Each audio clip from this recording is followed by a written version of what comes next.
Un peu fort celui-là.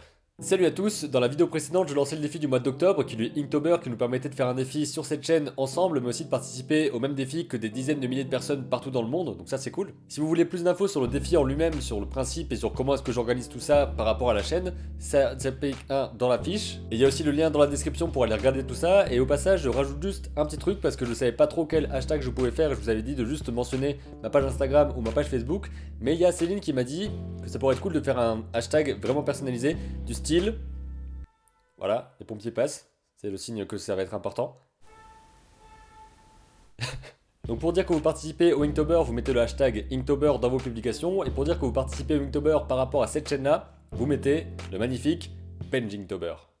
Donc voilà, c'est un peu un hashtag à la con, mais ça me permettra de vous repérer et ce serait plutôt marrant aussi, c'est plutôt drôle effectivement. Mais c'est pas le sujet de la vidéo, puisque aujourd'hui je vous parle de comment est-ce que je me prépare pour l'Inktober, donc aussi bien mentalement que organisationnellement, je ne sais pas si ce mot existe. Parce que participer au Inktober en faisant un dessin tous les jours du mois d'octobre quand on est étudiant comme la plupart d'entre vous, ou quand on est salarié comme la plupart d'entre moi, c'est pas forcément évident. Parce que vous comme moi, dans la semaine entre 8h et 18h, bah on n'est pas chez nous. On n'est pas chez nous, on n'est pas...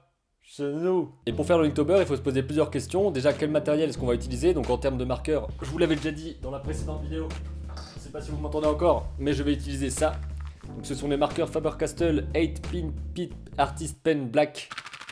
Donc ça c'est au niveau de l'encre que je vais utiliser. Vous pouvez évidemment aussi utiliser des pinceaux avec de l'encre de Chine en pot, etc. Vous faites absolument ce que vous voulez, il faut juste que ce soit de l'encre, donc forcément sur du papier. Et en parlant de papier, bah forcément il faut du papier. Tout simplement pour trouver ce papier, je vais aller dans mon placard à carnet vide, parce que je dessine pas tant que ça. Donc bonsoir, aujourd'hui nous nous retrouvons dans l'appartement de... Merde, la porte est fermée. J'ai les deux mains prises, la porte est fermée.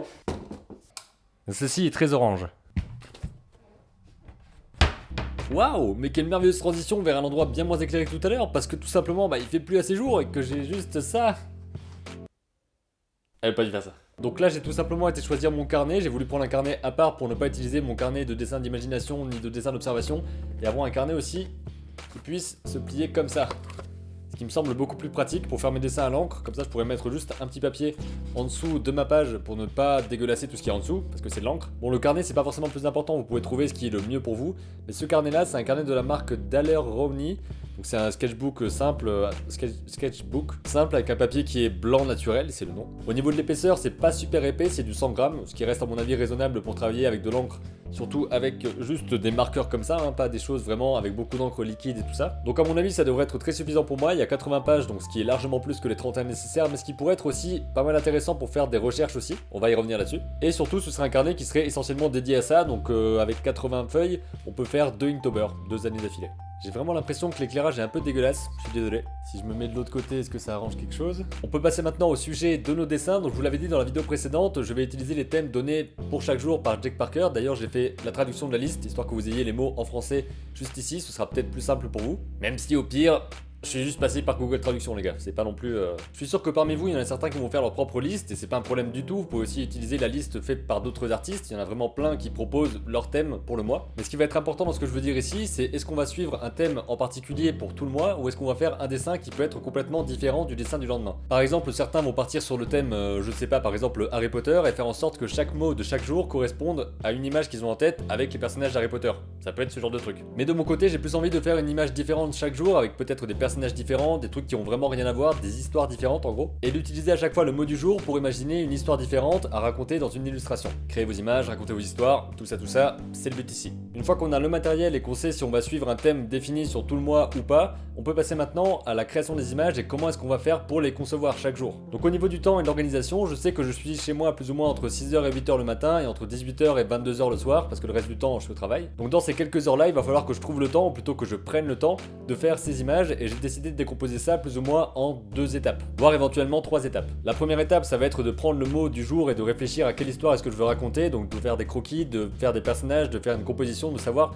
où est-ce que je veux aller sans prendre trop de temps non plus, parce que j'ai pas des heures et des heures, donc peut-être que je passerai une demi-heure à 1 heure sur ça, histoire de dire ok, aujourd'hui mon dessin va ressembler à ça. Ensuite il y a la phase de production du dessin où je vais vraiment le dessiner à l'encre et vraiment faire le dessin final. Et la troisième étape qui est aussi très importante, ça va être la diffusion, donc de mettre mon image sur Instagram, sur Facebook avec les bons hashtags, de vraiment cibler les choses correctement au niveau de l'horaire, au niveau de qui va voir mon image, et de aussi répondre aux commentaires des images des jours précédents, etc. etc. Donc pareil, ça prend un certain temps et il faut aussi se placer une plage horaire pour diffuser ce qu'on a fait. Donc bref, il y a quand même de quoi faire, mais il faut quand même à mon avis investir entre 1 et 3 heures dans la journée, si possible, à chaque dessin. Ça peut sembler énorme, mais j'ai vraiment envie de décomposer ça comme ça pour pouvoir faire les choses correctement parce que l'année dernière, en gros, je prenais juste ma feuille et je faisais pendant 10-15 minutes un petit dessin comme ça. Et c'est pas vraiment ce que j'ai envie de faire ici, j'ai envie peut-être de faire des choses plus développées. Après, je dis ça, mais peut-être que j'arriverai pas à tenir ça correctement. Mais en tout cas, c'est l'objectif que je me fixe là maintenant dans cette vidéo aujourd'hui. Comme ça, on a la preuve.